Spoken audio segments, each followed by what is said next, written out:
I've been using a book called The Architecture of Abundance, Creating a Successful Life in a Material World, and it's by Lenindra Carroll. And today we're talking about health.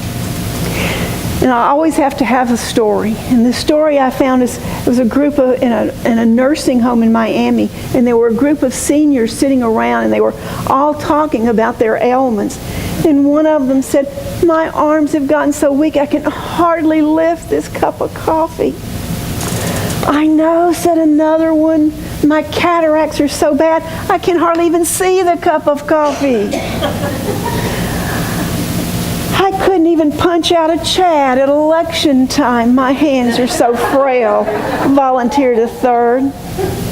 "And I can't turn my head because of the arthritis in my neck," said a fourth, to which several nodded.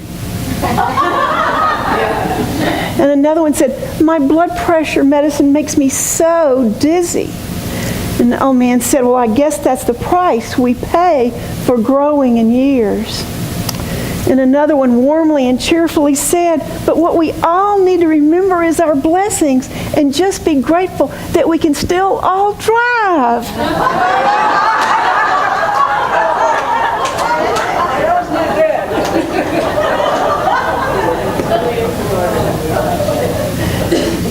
Healing is the cornerstone of the New Thought movement.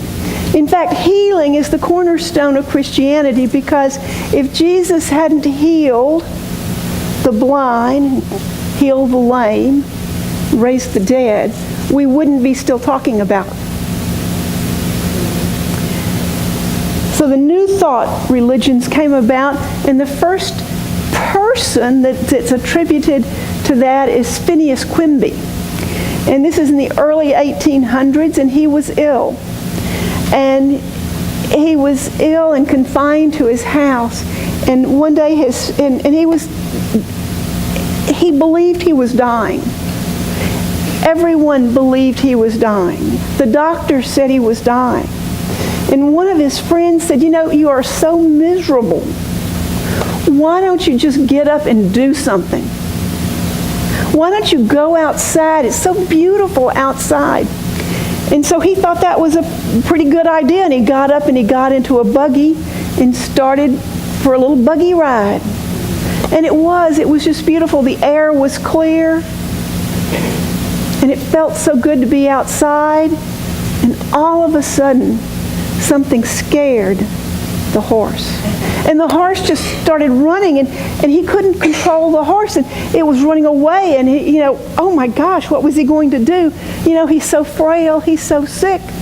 And he realizes that there is a cliff up ahead, and all of a sudden he got the strength to hold those reins and pull back and stop the horse. And right then, he recognized that there was a power inside of him to do what he needed to do. And he went on to have a healing. And he influenced Christian Science, religious science, and then, of course, unity. And unity began with our co-founder, Myrtle Fillmore, having her own personal healing. She, too, was very ill. Very, very ill. And not expected to recover. And in the late 1800s, there was no television. So she and her husband Charles went to see a speaker in town. That was a big thing. Speakers would come through, and that was their entertainment. The speaker was E.B. Weeks. And one of the things that E.B. Weeks said is, "You do not inherit illness." And that thought, regardless of what else he said, that's what she heard. I do not inherit illness, because she believed that she had had this all of her life. And she was destined to die. And she went into her closet, and through prayer and affirmation, and changing herself, she had a miraculous healing. And that's why we're here in a place called Unity. So this next week is a week of SEE classes in Orlando. And we have, I think, more than 2 people going to take classes, but I know 2. Paul and Suzette are going to Orlando to take these SEE classes. And I asked them, because they're going to be taking healing next week. And they've been reading all the stuff you have to read to go to class. And so I asked them to share with me what they had read that struck a chord with them. And I'm going to ask them to come up and do that and share with you. You can both come.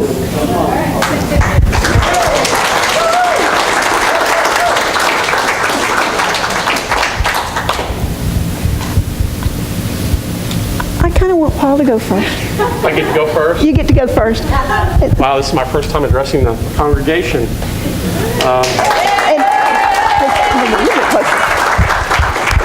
Well, I started out, I was going to just read some things that I'd written down from Jesus Christ Heals and some of the different Unity books, but I was inspired by that song about every little cell, and something that we were talking about, and Charles Fillmore talked about every little cell being like a little battery and a little light, and I think that through thought and word and spirit, we energize these cells, and I think that we come here every Sunday and we leave a little more charged up than when we got here. But I'm looking forward to going to the classes, and I will read some of what I have here. One of my goals for the class is to explore, learn, put to use the types of healing methods, including the relationship between mental, spiritual, physical realms, and the role that prayer, forgiveness, love, faith, and joy play in making us happy and whole. So that's kind of covers what I had for my thoughts without going into too much detail. So I'll turn it over to Suzette. That little cell and that little light bulb is exactly going to come back, because they structured my talk by what they told me. So we're going to come back to that little cell having a body.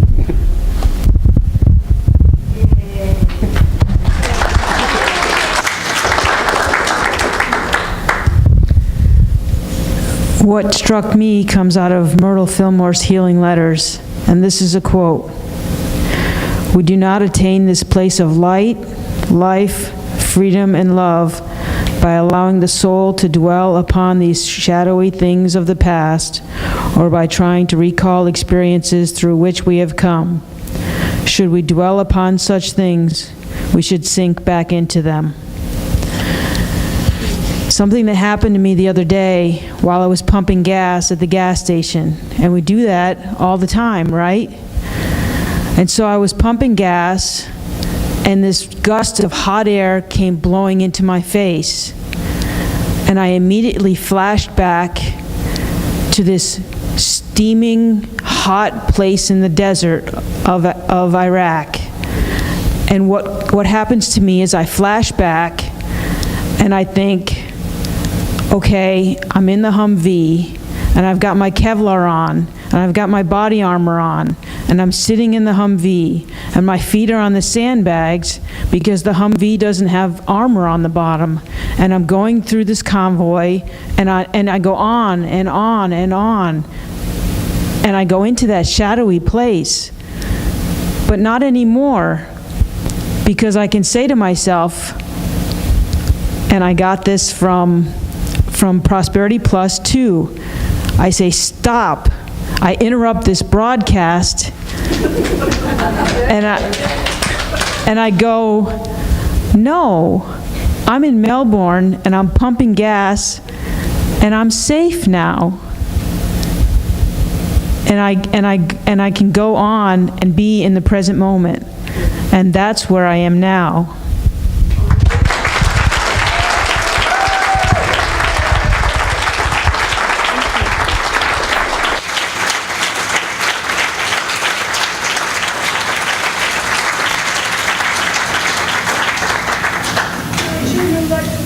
Coming out. And Paul, here, this is Paul's book.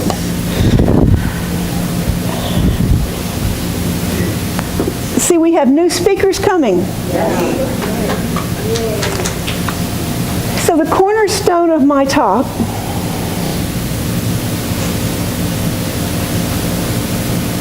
two of them, was every cell is a light bulb.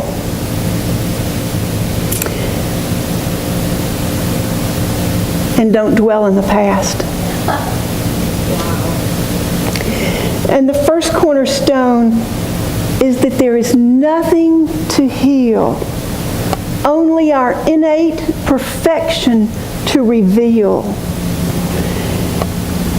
When Myrtle Fillmore heard that I do not inherit illness, and she began reflecting upon her body, she moved her focus off of that part of herself that was ill and began to focus on that which was well. And she began to think how much her body had done for her. And she began to see and feel gratitude and wholeness. Our state, our natural state, is one of wholeness. And so anytime that we're feeling less than whole, then there's something that we need to look at and to remove to get back into balance. It's like Michelangelo carving David out of a big block of marble. You know, he just took away what was not David. And so when we're less than whole, we have to get back to that belief that we are whole and take away anything that says that we are less than.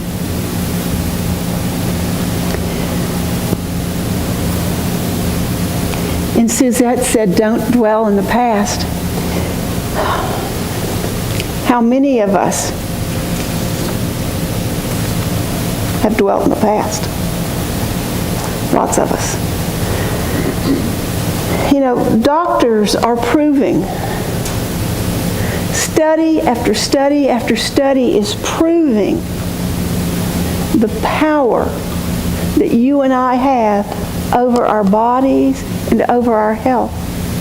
And at Jenny's class on Wednesday, she showed a video of Lisa Rankin.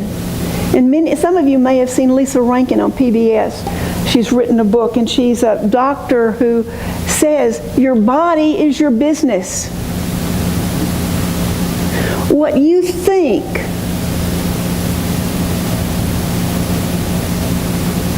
what you set up for yourself is important. That you look at every area of your life and take charge. Your relationships, how you're creative in the world, your memories, that past emotional gunk that has to be cleaned out. James and Eric went out of town last week. When I asked them how their vacation was, they said it was great, except that the car started blowing black smoke. And it was gunk in the engine.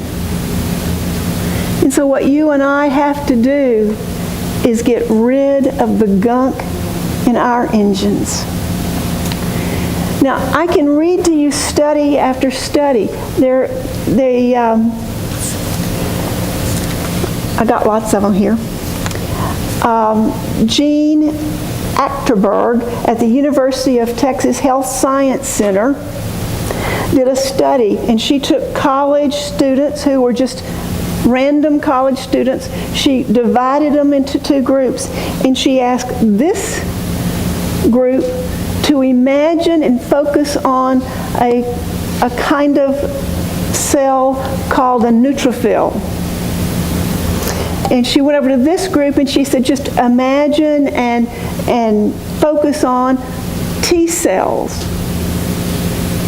She didn't explain what they were. She said, just see them going throughout your body.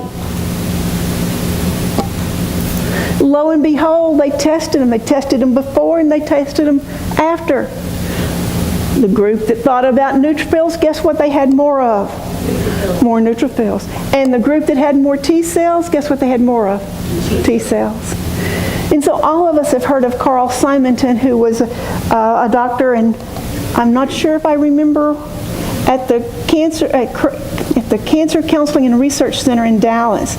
He suggested that a patient could affect his disease process.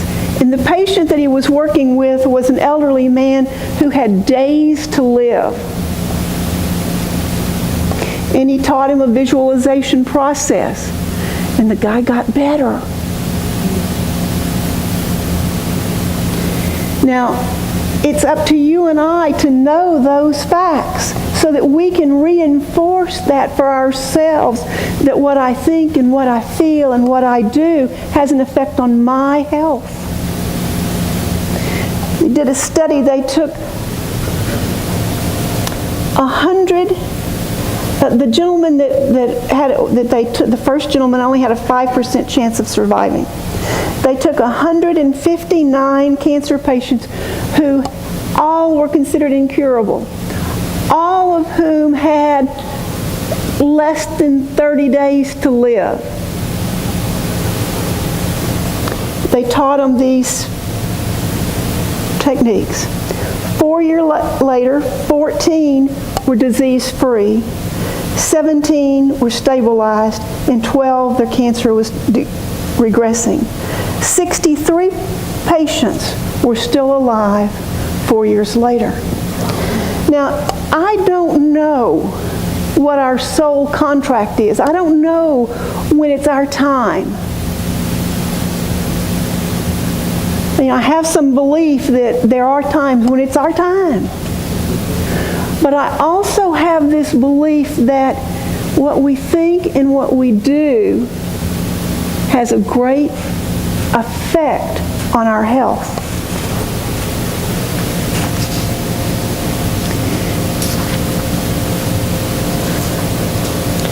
In the book, Linda Carroll writes, a thought laid down repetitively in the pliable wave field of the body creates a body memory or habit or pattern.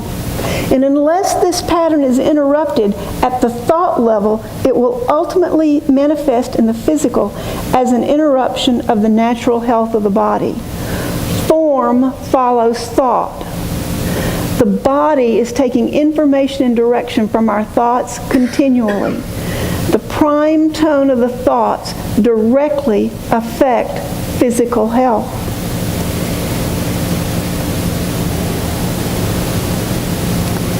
I have that picture of when I was in first grade and my grandparents, I lived with my grandparents that year, they had their house backed on to the school where I went to first grade, and they had a piece of property that they didn't keep mowed. You know, part of their yard they kept mowed, and then there was this kind of a field, only that makes it sound bigger than it was, that wasn't mowed. Then they didn't take care of it. They didn't take care of it all the time. But it was much quicker for me to walk to school through that field than it was for me to go out the front door, walk to the corner, walk down the street, and then go down into the school. It was much quicker. And I started walking across this area I'm calling a field. And at first, you couldn't tell I'd been there. By the end of school, I had a path. That's what we do with our thoughts. We make a path in our neural pathway. Another quote from Myrtle Fillmore's Healing Letters. She says, "You can't pray for healing and materialize it if you don't change your thoughts and behaviors." Now here's the good news and the bad news. We can change our thoughts quicker than we can change our body, because our bodies are far denser than our thoughts. And that's good news, because that means that every yucky thought that goes by doesn't have that much effect unless we really work a pathway. The bad news is it takes some work to keep thinking that which you need to think in order to see a change in your body.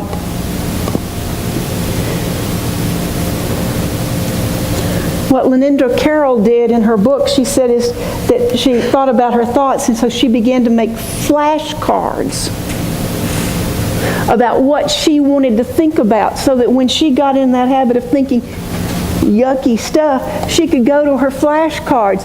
I am whole. I am loved. God is my source.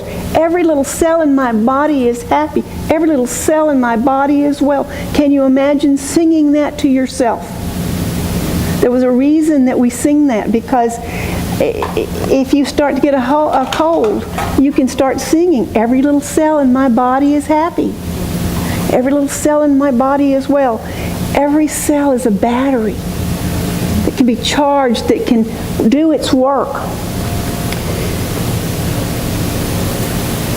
The other thing out of the book that I want to touch on briefly is what she said is, because of that, we have this opportunity when we start taking responsibility for ourselves and our thoughts and our health. If something happens, we have that tendency to say, what did I do wrong? What did I do to deserve this? And she said it does no good to think about that. And truly, I believe that. I don't believe that everything that happens to us is because we did something wrong. It's not punishment. In everything there is a gift. And it's better to ask, oh, well, if I've got something showing up, what can I do to get back into balance? What can I do to improve my health?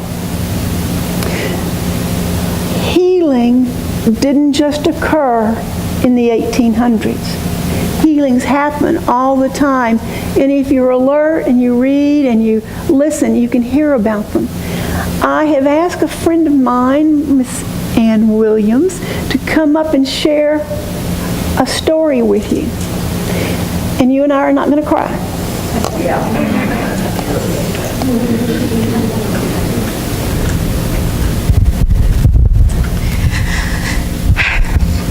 Hi. In 2008, July 18th, I got the news that I had cancer, stage 3C, and that I was not likely to survive. I had a 13% chance of survival. I looked at the doctor, and though tears were rolling down my eyes, I said, okay, what do we do? And he says, well, immediately you have to have bypass surgery, or you're not going to make it a week. So I have colorectal cancer is what I had. So they performed that surgery in 2 days. And then I started the radiation and the chemo and stuff. And I did 3 things. I sang Carl Anthony's song all the time. Every time I was in radiation, I visualized every white cell in my body just going straight to the cancer, attacking it. They were little soldiers running in, attacking. I kept on affirming that I was healthy, happy, and whole. That was my saying to myself all the time. I am happy, I'm healthy, I'm whole. And then in chemo, I'm in there bebopping to every little cell in my body is happy and whole. And just over and over, those were my 3 go-to constant things. Well, not only that, but I had a whole bunch of people here praying for me. And remarkably, the doctors kept on saying, you're coming through this chemo and radiation incredibly well. And I noticed that in this, it's a horrible place to be, but in the chemo room,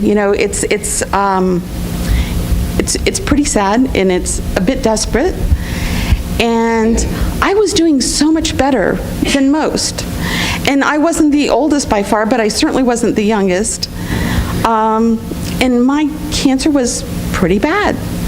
But I really didn't feel as bad as everybody else seemed to be. And the doctors kept on saying, you're getting through this incredibly well. So after 3 months of this, it's time for surgery. And it's truly a do or die thing. It's either going to work or it's not, and this is it. So of all places, I'm standing in my bathroom, I'm looking at the mirror and I'm doing my affirmations. You know, I'm speaking them out loud, I can hear them, I'm saying them. And something rather profound happened. I'm just sitting there, I'm looking in the mirror, again, in the bathroom. It's such a quaint place to get this, but all of a sudden, I just felt a warmth just flow through my body. And I heard a voice inside of me that just said, "It's going to be okay. You're going to be all right."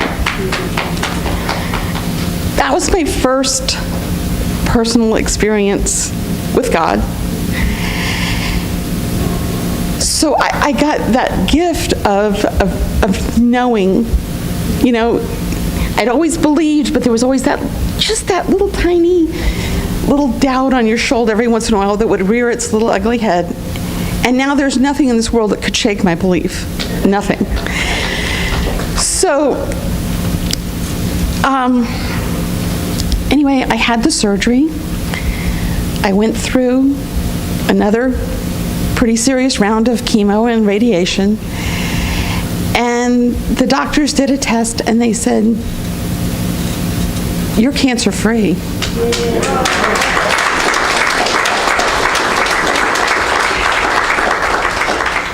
So I got a personal experience with God. I got a healing. I know it was God that healed me because I was not expected to live. And this September, I'll be celebrating 6 years cancer-free.